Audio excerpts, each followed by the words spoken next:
அனைவருக்கும் நமஸ்காரங்கள். நாளை ஆஷாட ஏகாதசி, ஆடி மாதத்தில் வரக்கூடிய ஏகாதசி திதி.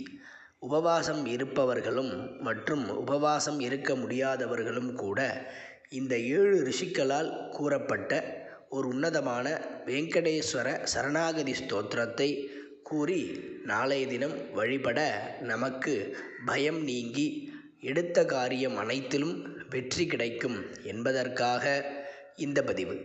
சேஷாச்சலம் சமாசாத்ய கஷ்யபாத்யாமகர்ஷயः வெங்கடேஷம் ரமாநாதம் சரணம் பிராபுரஞ்சசா கலிசந்தாரகம் முக்கியம் ஸ்தோத்திரமேதஜ்ஜபேன்னரः சப்தரிஷிவாக் பிரசாதேன விஷ்ணுஸ்தஸ்மை பிரசீததி.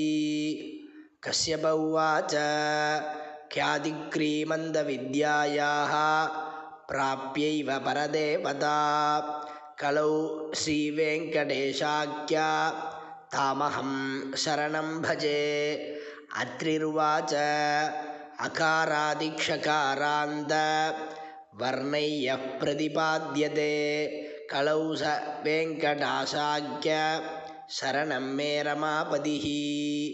भरद्वाज उवाच भगवान् भार्गवीकान्तः भक्ताभीप्सितदायकः भक्तस्य वेङ्कटेशाख्यः भरद्वाजस्य मे गतिः.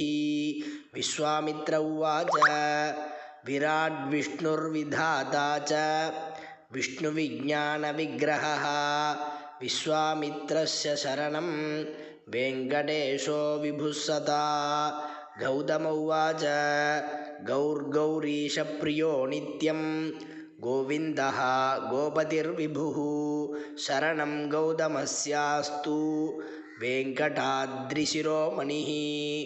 जमदग्निरुवाच जगत्कर्ता जगद्भर्ता जगद्धर्ता जगन्मयः जमदग्ने प्रपन्नस्य जीवेशो वेङ्कटेश्वरः.